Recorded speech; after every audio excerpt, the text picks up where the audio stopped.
Is the Daily Bugle the best LEGO Marvel set? Let's see. The Daily Bugle came out in 2021 and it used to be the biggest LEGO Marvel set of all time. That was until the LEGO Hulkbuster came in.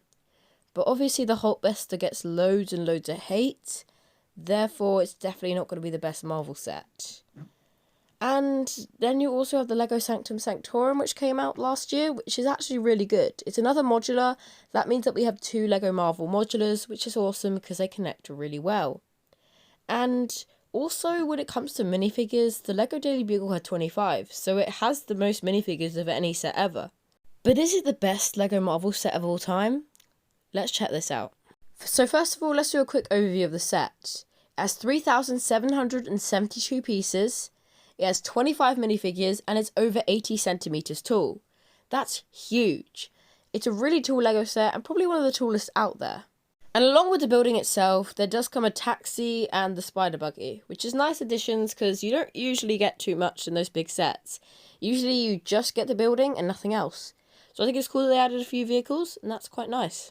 It's a 4-story building based off the comics, so a lot of the minifigures are not based on the movies, they're based on the comic versions, but it does have some movie minifigures such as Miles Morales or Spider-Gwen.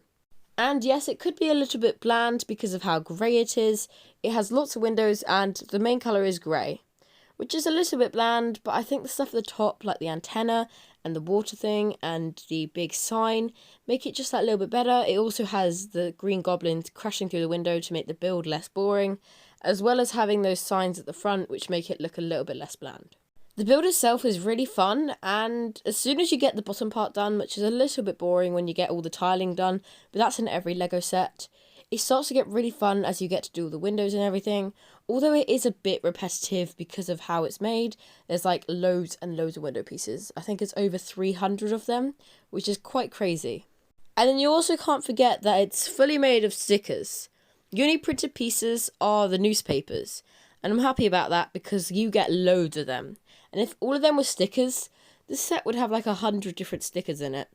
It has loads and loads of stickers, with one of the worst ones being that big TV screen, because it's huge, and if you apply that wrong, it will look pretty bad because it's right at the front of the building and it's a huge sign. Interior design as well is really cool in this, as you can actually take the front panel off each floor to see the inside. You have little areas like the news area, you have Peter Parker's office, and you have J. Jonah Jameson's office. I think they've got really detailed interiors, although they don't have enough studs in there for people to walk around on. And that's something to do with the whole set itself. Let's quickly look at that. Throughout the whole set, you don't have many studs for minifigures to walk and run on. It's quite annoying, as making animations is quite hard with it because of the small amount of studs. It's mostly just smoothed out, which makes it quite hard. But in the back alley, you do have a lot more studs, like peeking out because of how broken the road and the pavement is, which makes it easier to set up battles and stuff. It has been fixed in later sets like the Sanctum Sanctorum, which has loads of places for minifigures to go. Even on the walls and everything, it has minifigure places. But to be honest, it doesn't affect the set too much because there's so much to do on here, it's super cool. You have like Green Goblin shooting through the window, you can have people hanging onto the fire escape areas, and you also have Firestar just zooming past the antenna tower, although it does use quite an excessive amount of fire. So now that you've heard about the set itself, it sounds pretty cool. But is it the best LEGO Marvel set of all time?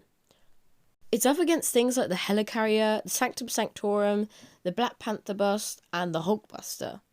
Some of them worse than the others. The Helicarrier and the Sanctum Sanctorum are the biggest contenders for the Bugle, as they're actually good, unlike the Black Panther bust, which is really big, but it's really expensive and it's not very useful.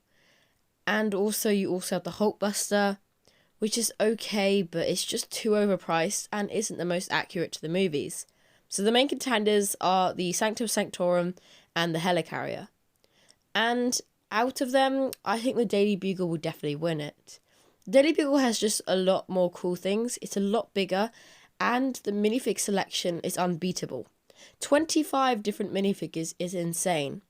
And although there's a bit of a lack of leg printing in it, which is quite annoying, it's still a really cool minifig selection and hasn't been beaten to this day.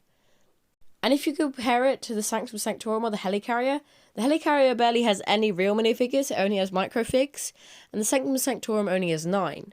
So the Daily Bugle has over double the amount of the Sanctum Sanctorum. So I definitely think the Daily Bugle beats them. So that would answer the question. Is the Daily Bugle the best Lego Marvel set of all time? In fact, yes, I think it is. It's so tall, so big, and super cool. It's like every Marvel collector's dream to get this set. So that was why the Lego Daily Bugle was the best Lego Marvel set of all time. I really hope you enjoyed this video. You can subscribe up there. Another video down there. Really hope you enjoyed. See you all next time.